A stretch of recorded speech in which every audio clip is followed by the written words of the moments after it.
कहानी दिखाई जाती है हमें फ्यूचर की, यानी कुछ वक्त आगे की, जहाँ पर अर्थ जमीन पर बहुत से एलियंस आए और उन्होंने इंसानों पर कब्जा कर लिया। उनका कहना था कि वो इंसानों की मदद करेंगे, उन्हें नई टेक्नोलॉजी से मुतारिफ करवाएंगे ताकि इंसान भी एडवांस बन सके, तरक्की कर सके। मगर बाद में पता चला एलियंस तो जमीन पर सिर्फ रहने आए थे, उनका इंसानों की मदद करने का कोई इरादा नहीं था, बल्कि जो इंसान जमीन पर रहते थे उनका भी आहिस्ता आहिस्ता रहना मुश्किल हो गया। इसी तरह कुछ साल गुजर जाते हैं। एलियंस की वजह से इंसानों की जॉब्स, नौकरियां भी जाने लगी थी। उनकी जिंदगी में कुछ भी एडवांस नहीं हुआ था, यहाँ तक कि कुछ इंसानों के पास तो घर भी नहीं थे। वहीं पर हमें एलियंस भी दिखाए जाते हैं जिन्होंने अर्थ जमीन पर आने के बाद इंसानों पर पूरी तरह से कब्जा कर लिया था और जमीन पर ही फ्लोटिंग सिटीज बनाए, मतलब कि हवा में लहराते हुए शहर जो आसमान से थोड़ा नीचे थे। उनके शहर काफी एडवांस होते हैं जिनमें हर तरह की सहूलतें थी। अब हमें कहानी में एडम नाम का लड़का दिखाया जाता है जो स्कूल में पढ़ता है और बड़ा होकर एक पेंटिंग आर्टिस्ट बनना चाहता था। उसके घर में उसकी मॉम और बहन थी। एडम की मॉम पेशे से एक वकील थी, मगर अभी उनके पास कोई जॉब नहीं थी, इसीलिए उन्हें गुजर बसर करने में बहुत ज्यादा मुश्किल होती। अब हमें एडम का स्कूल दिखाया जाता है जहाँ पर सभी बच्चों को एलियंस की बनाई हुई प्रेजेंटेशन वीडियो दिखाई जा रही थी, जो कि असल में एलियंस का प्लान था। एलियंस उस प्रेजेंटेशन वीडियो की मदद से बताना चाहती थी कि उनके आने की वजह से जमीन और इंसानों की बहुत मदद हुई है। वहीं पर उन्होंने स्टूडेंट्स को भी देखने के लिए उनके सर पर एक डिवाइस लगाई थी जो कि एलियंस से कनेक्टेड थी, मतलब एलियंस उन्हें देख सकते थे कि वो क्या कर रहे हैं और क्या नहीं। अब प्रेजेंटेशन वीडियो खत्म होने के बाद उनके टीचर सबको बताते हैं कि आज मेरा आखिरी दिन है, मुझे जबरदस्ती रिटायर्ड करवाया जा रहा है क्योंकि एलियन सब चाहते हैं कि इंसान ना के दूसरी तालीम ले बल्कि उनके बारे में जाने और उन्हें पढ़े, और ये सब कुछ इन्हें एक डिवाइस की मदद से बताया जाएगा जो उनके पास है और टीचर की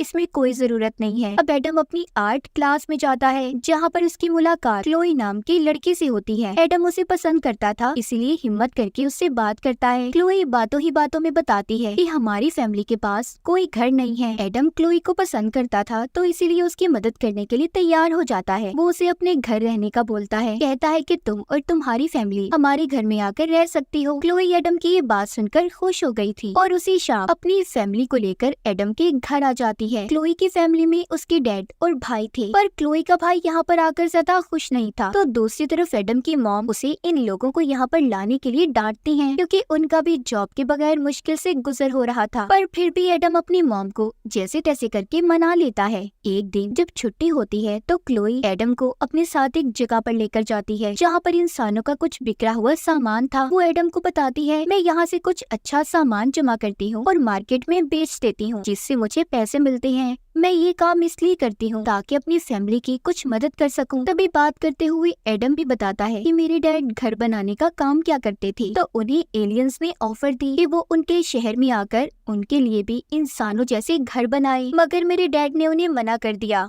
जिसके बाद वो कैलिफोर्निया चली गई और अब तक कई साल हो गए हैं वो वापस नहीं आई। ये बात बताते हुए एडम काफी दुखी हो जाता है। क्लोई उसको हौसला देती है और कहती है, फिक्र नहीं करो, सब ठीक हो जाएगा। उनकी अच्छी दोस्ती हो गई थी, ये एक दूसरे को पसंद भी करने लगे थे। रात को एडम क्लोई को उसकी बनाई हुई पेंटिंग भी दिखाता है जिसे देखकर वो बहुत खुश हो गई थी। दोनों एक दूसरे के करीब आने लगते हैं कि तभी उधर क्लोई के डैड आ गए थे जो उसे अपने साथ ले जाते हैं। अगली सुबह क्लोई एडम के साथ जब स्कूल जाती है तो अपना इकट्ठा किया हुआ सामान बेचने लगती है जिसे कोई भी नहीं खरीद रहा था। ये देखकर वो थोड़ा उदास हो गई थी। अब यहीं पर क्लोई एलियंस की एक ब्रॉडकास्ट लाइव वीडियो देखती है। उसे यहाँ पर एक आइडिया आता है। वो एडम से कहती है कि देखो मेरी बात सुनो, एलियंस इंसानों की तरह ही बच्चे पैदा करते हैं, मगर उन्हें इन चीजों का नहीं पता कि प्यार क्या है, फीलिंग्स क्या है। हमारे पास जो डिवाइस है जिससे एलियंस को हमारे बारे में पता चलता है, हम उसी की मदद से अपने रिश्ते को उन्हें ब्रॉडकास्ट, मतलब हम एलियंस को लाइव दिखाएंगे कि इंसान आखिर प्यार कैसे करते हैं, उनकी फीलिंग्स, एहसासात एक दूसरे के लिए क्या हैं, और हो सकता है ये सब देखने के बाद एलियंस हमसे कुछ सीखे और इसके बदले में हमें पैसे भी दें। एडम को पहले तो ये बात अच्छी नहीं लगती। वो सोचता है कि ऐसे क्या ठीक रहेगा, लोग उनकी जिंदगी के बारे में जानेंगे, मगर बहुत ज्यादा सोचने के बाद वो क्लोई की बात को मान जाता है। अब वो दोनों अपने इस प्यार भरे रिश्ते को शुरू करते हैं। ये अकेले वक्त गुजारते और अपने इन लम्हों को रिकॉर्ड करने लगते हैं। उनकी ये सारी चीजें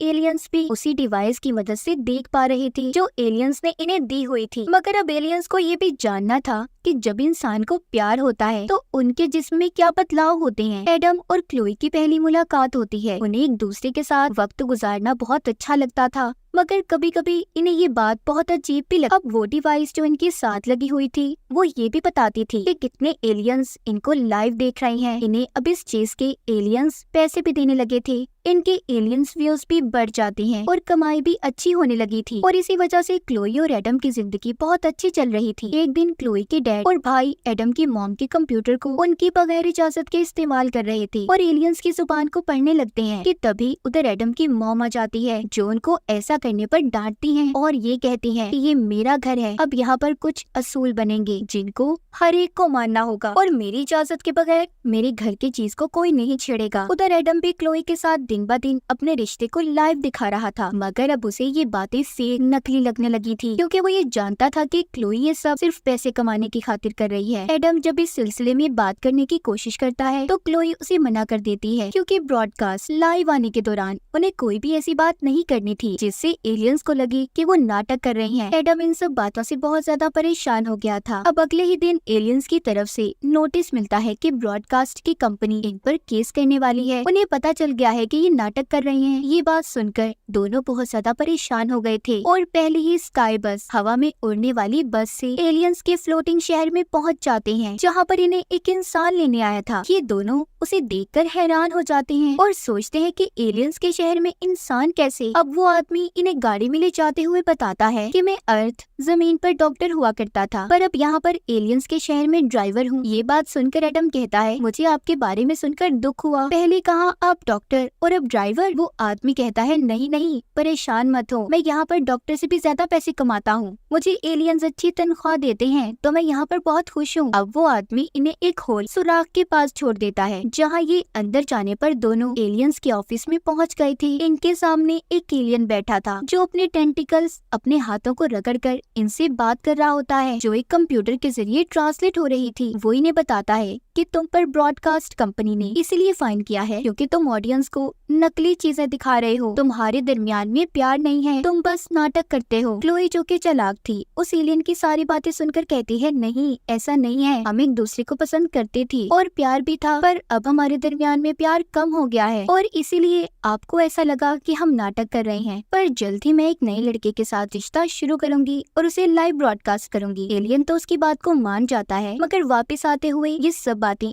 एडम को बहुत अजीब लग रही थी क्योंकि वो क्लोई से सच्चा प्यार करता था मगर वो सिर्फ एक नाटक कर रही थी। जब एडम घर आता है तो सारी बात अपनी मॉम को बताता है। वो ये सुनकर परेशान हो गई थी कि अब तो एडम को पैसे भी नहीं मिलेंगे तो ये कैसे अपने घर को चलाएंगे। इसीलिए अब एडम की मॉम भी एलियंस के ऑफिस में उनसे मिलने चली जाती है। जब वो एलियन बॉस का इंतजार कर रही थी तो तभी उधर उनकी मुलाकात एलियन बॉस के बेबी एलियन छोटे बच्चे से होती है जो उनसे हाथ मिलाता है। अब जब बॉस आते हैं तो एडम की मॉम उनसे मिलने चली जाती है, कहती है कि मैं एडम की मॉम हूँ जिस पर फाइन लगा है, हम पैसे नहीं दे सकते, मैं अपने बच्चे को बचाने के लिए कुछ भी कर सकती हूँ। वह एलियन बॉस को एक ऑफर देती है, कहती है कि मैं आपके एलियन बेबी का ख्याल रखूंगी जो मुझे अभी बाहर मिला, पर इसके बदले में आपको मुझे पैसे देने होंगे। एलियन बॉस भी मान जाता है, वो अपने बच्चे को एडम की मॉम के साथ ही भेज देता है। अब जब एडम अपने घर आता है और ऐसे अपनी मॉम को उस एलियन के बच्चे का ख्याल रखते हुए देखता है तो उसे अब अपनी मॉम की फिक्र होने लगी थी। साथ ही वो बहुत ज्यादा परेशान भी था क्योंकि क्लोई भी अब उसे छोड़कर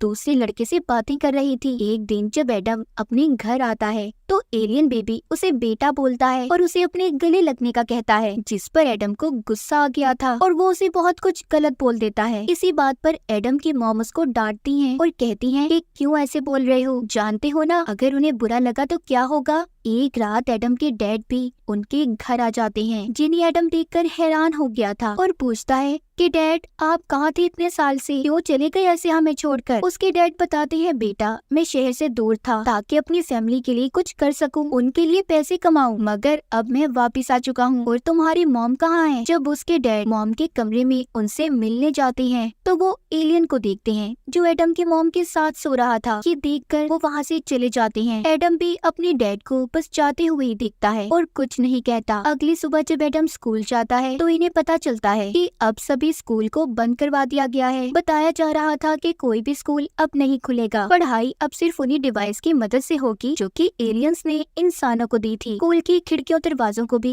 बहुत बड़े बड़े लकड़ी के बोर्ड से सील किया जा रहा था। ये देखकर एडम को आइडिया आता है कि वो अपनी पेंटिंग को इन बोर्ड्स पर बनाएगा, क्योंकि वो एक बहुत अच्छा आर्टिस्ट था। उधर घर पर एडम की मॉम भी उस एलियन के बच्चे से बहुत ज्यादा परेशान थी, क्योंकि वो एक मिनट के लिए भी उन्हें अकेला नहीं छोड़ता था। तभी दरवाजे पर उनका पार्सल आता है। जब वो चेक करती है तो उसमें एक एप्रन और एक विग थी जो इस एलियन ने ही एडम की मॉम के लिए मंगवाई थी, ताकि वो सही से इसकी केयर टेकर बन सके। ये बात एडम की मॉम को बहुत बुरी लगती है। तभी उन्हें जॉब इंटरव्यू के लिए कॉल आती है, जिसे सुनकर वो बहुत ज्यादा खुश हो गई थी और सोचती है कि अब उन्हें इस एलियन बेबी की देखभाल नहीं करनी पड़ेगी। मगर जब वो एलियन बेबी ये बात सुनता है तो कहता है, तुम जॉब के लिए मना कर दो, मैं हूँ ना पैसे कमाने के लिए। इस बात पर एडम की मॉम को बहुत गुस्सा आ गया था। वो टीवी को बंद करती है और जॉब इंटरव्यू के लिए चली गई थी। ये सब बातें अब इनकी क्लोई के डैड छुपकर सुन रहे थे। वो एडम की मॉम के जाते ही एलियन बेबी के लिए टीवी को चला देते हैं और उसे समझाते हैं कि आज से वो उस बेबी एलियन का ख्याल रखेंगे। अब जब एडम, उसकी मॉम और बहन घर पर आते हैं तो देखते हैं क्लोई की डैड ने एप्रन पहना हुआ है और सर पर विग भी है। मतलब ये कि उस बेबी एलियन का ख्याल रखकर ये अब उससे पैसे कमाएंगे। ये देखकर वो तीनों हैरान हो गए थे। अब अगले दिन दिखाया जाता है एडम स्कूल की दीवार पर पेंटिंग बनाने लगता है। उसकी मदद करने उसकी बहन भी आई थी। उधर क्लोई को भी ये एहसास हो गया था कि कहीं न कहीं वो एडम को पसंद करने लगी है, इसीलिए वो चोरी छुपे उसे देखा करती थी। कुछ दिन ऐसे ही गुजर जाते हैं। एडम ने अपनी पेंटिंग को पूरा कर लिया था, जिसमें उसने ये दिखाने की कोशिश की कि कैसे एलियन के आने की वजह से इंसानों के हालात खराब हो गए। उधर ही बेबी एलियन भी आ जाता है, जो ये देखकर हैरान हो गया था कि टीवी पर बताई गई दुनिया से असल दुनिया कितनी अलग है। इसीलिए अब वो बेबी एलियन अपने डैड यानी कि एलियंस के बॉस और आर्टिस्ट एलियन को बुलाकर एडम की पेंटिंग दिखाता है, जो उन्हें बहुत पसंद आई थी। वो एडम को अपने शहर में आर्टिस्ट की जॉब ऑफर करते हैं, जिसके लिए वो उसे काफी अच्छी सैलरी भी देने वाले थे। ये सुनकर एडम हैरान हो जाता है, जिसके बाद वो अब एलियंस के शहर में जाने का फैसला करता है, क्योंकि उसे बहुत से पैसे कमाने थे। मगर इस बात से उसकी बहन बिल्कुल खुश नहीं थी, क्योंकि वो जानती थी कि जैसे उसके डैड गए वैसे ही उसका भाई जा रहा है और पता नहीं वापस आएगा भी या नहीं। एडम सबको गुड बाय बोलता है। वो क्लोई को भी बाय बोलकर जाना चाहता था, मगर वो उसे नहीं मिलती। तभी एक छोटा स्पेसशिप इसके घर के बाहर आकर गिरता है, जो एडम को स्पेस हला में एलियंस के एक दूसरे स्पेसशिप में ले जाता है, ताकि वो वहाँ पर अपनी जॉब को शुरू कर सके। अब एडम उधर आने के बाद एक अंधेरी टनल से गुजरता हुआ बड़े से हॉल में पहुँचता है, जहाँ पर बहुत सारे एलियंस थे। वो वहाँ पर आकर जब अपनी बनाई हुई पेंटिंग देखता है तो हैरान हो जाता है कि उसकी पेंटिंग में तब्दीली करके ऐसा बनाया गया था कि लगे कि एलियंस के आने के बाद इंसानों की जिंदगी बदल गई और एलियंस ने उनकी मदद की है। एलियंस ने यहाँ पर एडम को इसलिए बुलाया था कि वो भी ऐसी ही पेंटिंग्स बनाए, जिसे देखकर ऐसा लगे कि एलियंस इंसानों की मदद कर रहे हैं। ये देखकर वो एलियन की ऑफर को मना कर देता है, क्योंकि वो ऐसा कुछ भी नहीं करना चाहता था और कुछ ही दिन बाद अपनी अर्थ जमीन पर वापस आ गया था। अब एडम की बनाई हुई पेंटिंग से, जो इसने स्कूल के बाहर बनाई थी, लोग भी जागने लगे थे और सोचते हैं कि कैसे एलियंस का कब्जा खत्म करके उन्हें भगाया जा सकता है, क्योंकि सब ऐसी जिंदगी से तंग आ चुके थे। एडम भी अब सोचता है कि उसकी पेंटिंग्स तब्दीली ला सकती है, इसीलिए वो मुख्तलिफ शहरों में जाकर पेंटिंग्स बनाने का फैसला करता है। इसमें उसकी मदद क्लोई भी करती है, जो उससे अब माफी मांगती है कि उसने उसके साथ गलत किया था। जिसके बाद ये दोनों एक दीवार पर पेंटिंग बनाना शुरू करते हैं, जिसका नाम इन्होंने लैंडस्केप विद इनविजिबल हैंड रखा था, जो इस फिल्म का नाम भी है। और इसी के साथ ये कहानी यहीं पर खत्म हो जाती है।